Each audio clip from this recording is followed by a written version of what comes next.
That morning, Karen Blackwood showed up at my cabin with 3 police officers and declared that my land wasn't mine at all, that it was public property managed by the HOA. She ripped the private property, no trespassing sign right off my gate waving around a digital survey map that made my family's land shrink by 50 feet in every direction. My grandfather built this place with his own hands in 1983, and in that moment, watching her strut onto my yard in a fire engine red Blazer, I realized I had 2 choices: back down or fight back with everything I had. I should have been surprised, but I wasn't.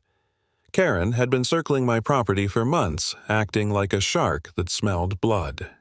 Phone calls about oil surveys kept coming out of nowhere, neighbors whispering about boundary disputes that had never existed before.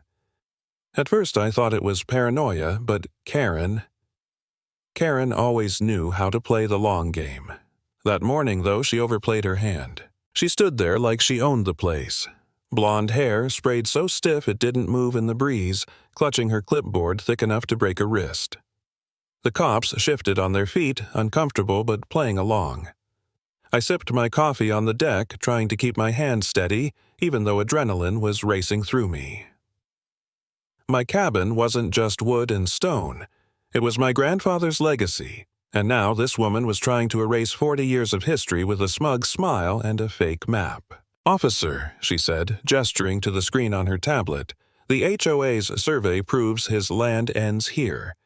Everything beyond this line is community property." I could have yelled. I could have begged. Instead, I pointed to the drone hovering overhead, its red light blinking, recording every second of her trespass. "You really want to do this in front of that camera?" I asked. Karen's eyes darted upward, and for the first time I saw a flicker of fear. I reached into my jacket, pulled out a manila folder. Inside, deeds original surveys from 1983. Every scrap of paper my grandfather kept. Before we continue, I said, my voice calm, though my chest was burning. "Are you absolutely sure you want to proceed?" Her voice cracked just slightly, but she pushed forward. "The HOA uses the most advanced mapping technology available." Lies rolled off her tongue with the confidence of someone who'd lied 1,000 times before. But I knew what she didn't. My grandfather had been preparing for this day long before she ever dreamed of becoming HOA president. And yet, as I watched the officers glance between her tablet and my folder, doubt ate at me. What if Karen was right? What if oil or gas actually lay beneath this land and my grandfather had known but never told me? What if the HOA had a legal claim? I couldn't fight. I'd worked 8 years as a petroleum engineer.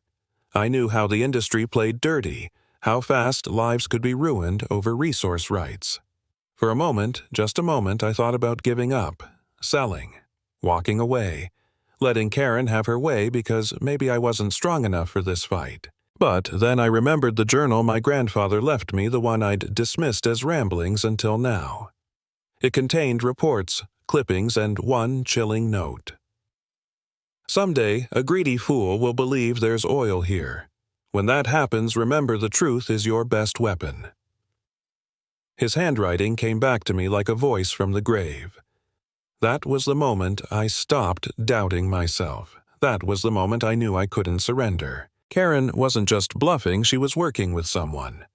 I knew the name Richard Steinberg. Her secret fiancé, the man behind Shadow Creek, a so-called resource company with a history of falsifying surveys to pressure families into selling. My gut twisted. She wasn't trying to enforce HOA rules, she was trying to rob me. So I pulled out my phone. Karen's smugness faltered. "Who are you calling?" she stammered. I smiled, the kind of smile that comes from holding a royal flush. "Let's just say I'm making sure everyone here has the best possible information." The line rang, once, twice, then connected. I raised my voice so everyone could hear. "Mike, it's Jake. I've got a situation here. Possible resource fraud, falsified property records." The cops stiffened. Karen went pale. What she didn't know was that my brother Michael Miller wasn't just family. He was the county sheriff and head of the Special Resource Crimes Unit, and he was on his way. The silence that followed was thick enough to choke on. Karen's clipboard slipped from her hand, hitting the ground like a gavel. The officers exchanged glances, suddenly realizing they'd been dragged into a scam. And then, 15 minutes later, the convoy arrived. Sheriff Miller stepped out with 2 detectives. His calm authority cut through the chaos instantly. "Good morning," he said. "I understand we have questions about property boundaries and resource extraction rights." He looked straight at Karen as if he'd been waiting to say her name for months. Karen's bravado collapsed. Her own HOA drone betrayed her, recording her trespass, her destruction of signs, her false claims to law enforcement. The detectives downloaded the footage on the spot, labeling it federal evidence. Karen stammered that it was for community security only, but nobody listened. Then, like fate itself had decided to pile on, Dorothy Harris, my grandfather's old neighbor, showed up. She carried a heavy box of records, letters, photographs, all documenting the original property lines. She laid out the 1985 survey Karen claimed was lost, along with correspondence proving the HOA had no legal authority over my cabin. My sheriff brother flipped through it, his face grim. "Jake," he said, "your grandfather documented Shadow Creek's fraud decades ago. This ties directly to Steinberg." The detectives nodded. What had started as a Saturday morning power play was now a federal fraud case. A few days later, the community meeting felt less like a HOA gathering and more like a courtroom. The FBI sat in the back, residents packed every chair, news cameras whirred.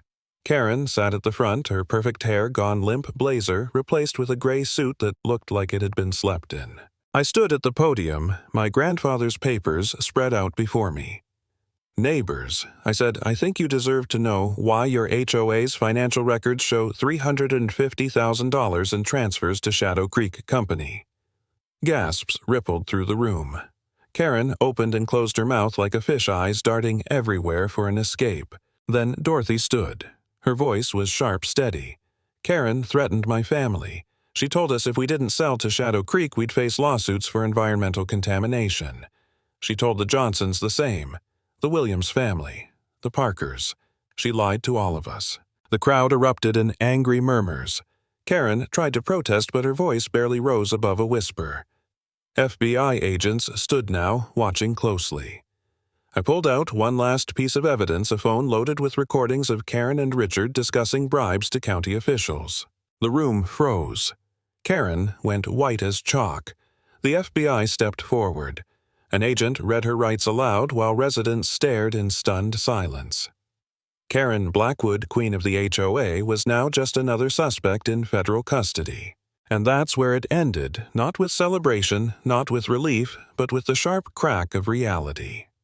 Karen's world collapsed under the weight of her own greed, her lies exposed to everyone she once controlled. The lesson: when someone tries to steal everything you love with arrogance and lies, sometimes the best weapon isn't rage or fists, it's the truth documented and undeniable.